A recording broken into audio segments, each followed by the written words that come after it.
Subscribe करें और bell दबाएं ताकि कोई खबर रह न जाए।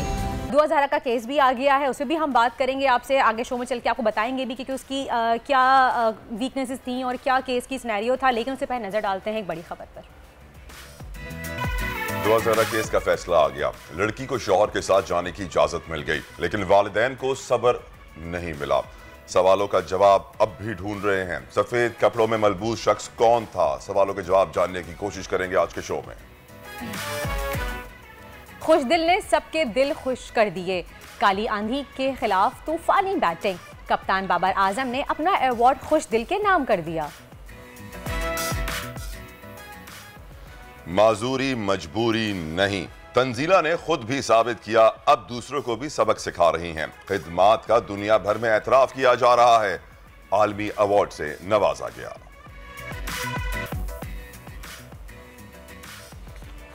और दुनिया की सबसे छोटी गाय कौन खरीदेगा? सोशल मीडिया पर $1 मिलियन का सवाल।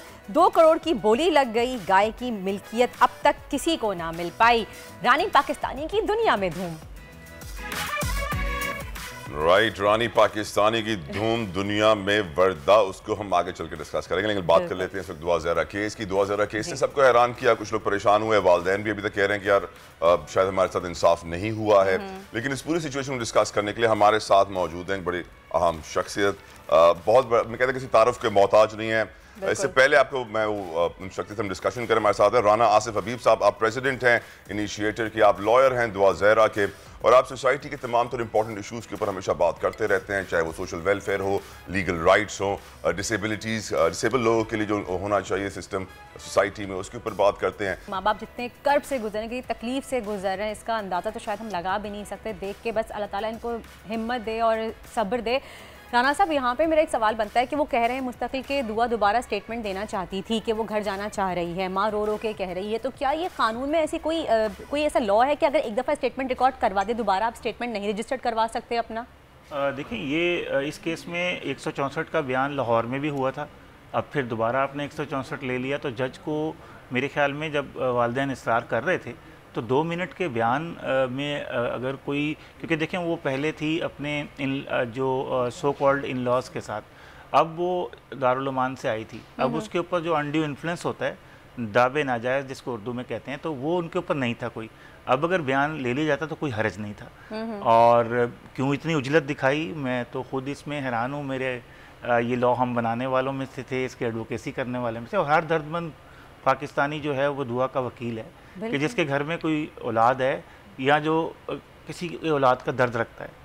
तो ये इसमें कोई आपका बहुत $100 मिलियन का सवाल है कि 2 मिनट में कोई क़यामत नहीं आ जानी थी। बिल्कुल, तो ये होना चाहिए था ये। और नहीं, इस तरह के केसेस तो एक इंसानियत की बेसिस पे भी मबनी होते हैं ना, कि उस तरह से आप सोच के अगर जज हैं या वकील हैं, और ख़ास तौर पे वो इनको हाईलाइट भी कर रही हैं कि वो सफ़ेद शलवार कमीज़ में वो आदमी कौन था, वो उसको लेके चला गया, एकदम फॉर्म मीटिंग ख़त्म करवाई। बल्कि उल्टा यहाँ पे तो कानून को, बच्ची को रिलैक्स करना चाहिए, माँ बाप के साथ बैठने देना चाहिए, ताकि, क्योंकि एक ट्रॉमा भी होता है कि 1-1.5 महीने से आपने घर से गायब हैं, बाहर हैं, दारुल अमान में फिर जाके रह रही हैं, ट्रैवलिंग इतनी कर रही हैं, तो हो सकता है कोई स्ट्रेस भी हो। और जितने चाइल्ड ट्रैफिकिंग के जो सर्वाइवर होते हैं उनके ऊपर एक ज़हनी दबाव, एक पोस्ट ट्रामा स्ट्रेस काफ़ी अरसे तक रहता है।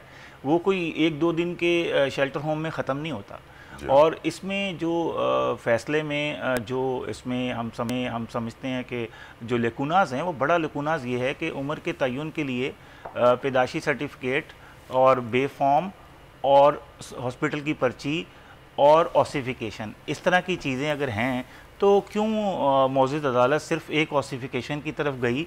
अगर आपने बलूगत का ही आपने जो है इशारिया रखना है म्यार, तो फिर तो कल को आपको अगर बलूगत की उम्र 11-12 साल में शादी हो जाएगी तो फिर आपको कल जो है Sindh temporary residence registration act भी तब्दील करना पड़ेगा, कि जिसमें किरायानामे के लिए मकान लेने के लिए थाने में जमा कराना पड़ता है, उसकी उम्र भी 11 साल करनी पड़ेगी। फिर उसके साथ साथ आपको बिजली के कनेक्शन, गैस के कनेक्शन, सबके कवानीन तब्दील करने पड़ेंगे, कि फिर आपको नादरा को 11 साल में शनाख्ती कार्ड और गाड़ी चलाने का लाइसेंस भी देना पड़ेगा, और बच्ची को अंजुमन साजी का यानी अपनी तंजीम बनाने का, अपनी पॉलिटिकल पार्टीज़ बनाने का भी हक, और MNA MPA के इलेक्शन लड़ने का भी हक अगर आप दे दें, कि जब वो दुनिया में सबसे बड़ा मुआहिदा ख़ानदान के इदारे का करने का आप इख्तियार दे रहे हैं, तो उसके साथ साथ फिर आपको दीगर हुकूक भी आइन के जो आर्टिकल 8 से लेकर 28 में तब्दीली लानी पड़ेगी। राना साहब, एज के ऊपर तो बड़ी बहस हुई ना, कुछ रिपोर्ट 16, कुछ रिपोर्ट 17, माँ बाप कह रहे हैं 17 साल हमारी शादी को नहीं हुए, बच्ची 17 साल की कैसे हो गई। एज के ऊपर काफी शोर हुआ। नहीं, उम्र में कंफ्यूज किया जा रहा है कि अदालत बलूगत की जानिब जा रही है और जो Sindh child marriage restraint act है या 2015 का Punjab child marriage restraint act है वो उम्र की बात कर रहा है, वो बलूगत की बात नहीं कर रहा। तो उम्र में और बलूगत में मैं देख रहा हूँ नाज़रीन बहुत ज़्यादा कंफ्यूज हो रहे हैं और जो सोशल मीडिया पे भी रिपोर्टिंग हो रही है इन दो चीजों में कंफ्यूज कर रहे हैं। राना साहब कहते हैं आजकल हम जो खाना खा रहे हैं बलूगत का वक्त पीछे आता जा रहा है। देखिए, अगर बलूगत जो है आपके हार्मोन्स की और फिर आपकी जो जंक फूड खा रहे हैं उसकी वजह से वो तब्दील होती रहती है।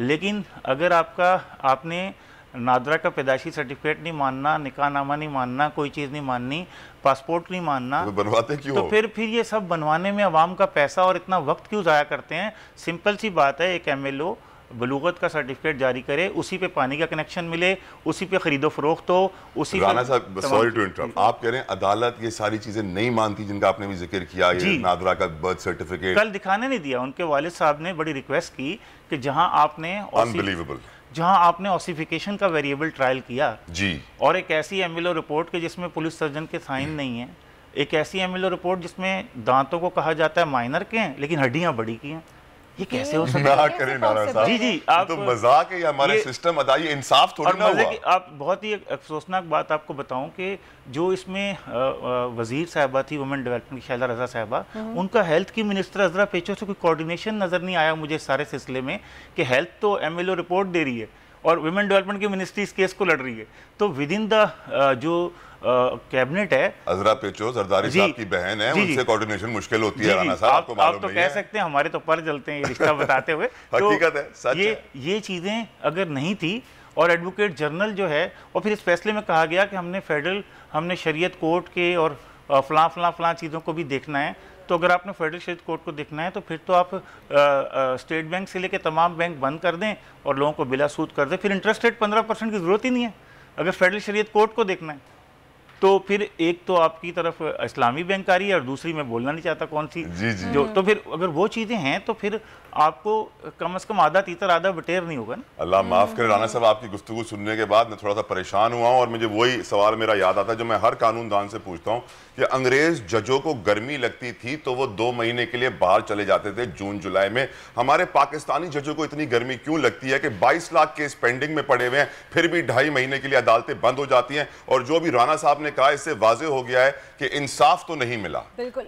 अच्छा राना साहब, यहाँ पे बच्ची के वालिदैन ने रिक्वेस्ट की थी कि वो अपने सामने मेडिकल करवाएं बच्ची का, तो उसकी भी इजाज़त नहीं दी गई। देखिए, दो चीज़ें मैं आपको बताऊं कि 3 ऐसे इदारे जिनकी करप्शन जो है वो मेरे ख्याल एफिल टावर से बड़ी है। एक सिंध बिल्डिंग कंट्रोल अथॉरिटी, एक मेडिकल लीगल सिस्टम, और दूसरा जो सब रजिस्ट्रार का, जहाँ रजिस्ट्री होती है, जहाँ आप अपने वालिदैन की जायदाद का हिस्सा लेने के लिए भी उनको रिश्वत देते हैं कि हमारे नाम कर रेवेन्यू जी। तो ये तीनों इदारे जो हैं इनकी रिश्वत किसी से ढकी छुपी नहीं है।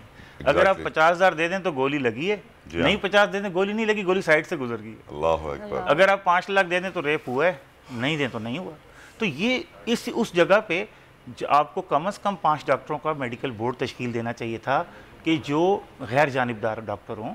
और फिर आपने एक रेडियोलॉजिस्ट पे भरोसा कर लिया। यहाँ तो मैंने देखा अगर प्राइवेट एक्सरे कराओ तो पसलियाँ टूटी हुई नज़र आती हैं, अगर वहाँ से जहाँ पैसे ना खर्च करो तो वहाँ कहते हैं नहीं बिल्कुल आप सही हैं, आप खुद ही किसी खंभे से टकरा गए होंगे और ये कोई इंटरनल पेन होगा।